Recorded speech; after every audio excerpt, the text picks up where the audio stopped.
She's the single mom America fell in love with while she was falling in love with Brad Womack on season 15 of The Bachelor. Emily, please make me happier than I've ever been in my life and marry me. I would love that. I would love to. But after calling off their engagement last June, I just had such high expectations for him. Emily Maynard is back, and this time she's looking for love on her terms. All right. I sat down with Emily in her North Carolina home just 2 days before she met her potential suitors. You know, this is a matter of days now. You're going to be meeting 25 guys. That's a lot of guys. Yeah. That's a lot of men. Is that daunting, or is it just plain like fantastic? I mean, I think it sounds like so much fun. I'm so excited, but it's nerve-wracking for sure. Why did you decide to do this all again?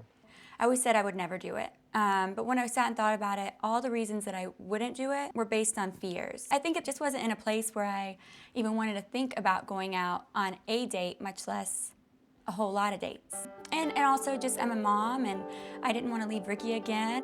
So this season, for the first time in Bachelor and Bachelorette history, the franchise has relocated from the now infamous Villa de la Vina in California to Emily's hometown of Charlotte, where she lives with her 6-year-old daughter, Ricky. What role did she play in influencing you on taking the show or not taking the show? Yeah, being away from her was like the hardest thing. But then I thought about it, and I'm like, I want to be able to teach her. Like, you know, if you feel good about something and you have, you know, really thought it through and prayed about it, and your gut's still telling you to go do it, I want her to go and, you know, live her life fearless.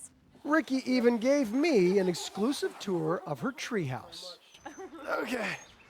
It's great. I thought I lost this. Thank goodness I found it. You've got a lot of fan support out there, including Twitter. You're big on Twitter, and recently you were at the gun range, or fairly recently, and you tweeted, "This is what little girls are made of, gunpowder and lead," or something. That was quite cute, and a picture of you. Yeah, somebody asked me what my hobbies are, and you know, since I've had Ricky, I'm like, sitting in carpool, watching dance class, like making lunches. Those are my hobbies. So I'm like, I've got to get out and figure out kind of what my hobbies are. So I've taken up shooting lessons and camera lessons. How does somebody come up with shooting lessons? You just welcome to the South. What's something that the guys can do to make a good first impression? I'm not into like cheesy lines and all that, so they could not say any cheesy lines, and that would make a great first impression. So I wanted to give you a little something that But it looks like she might not be able to make it through the season without a little bit of cheese. Can I keep it? Oh, it's yours.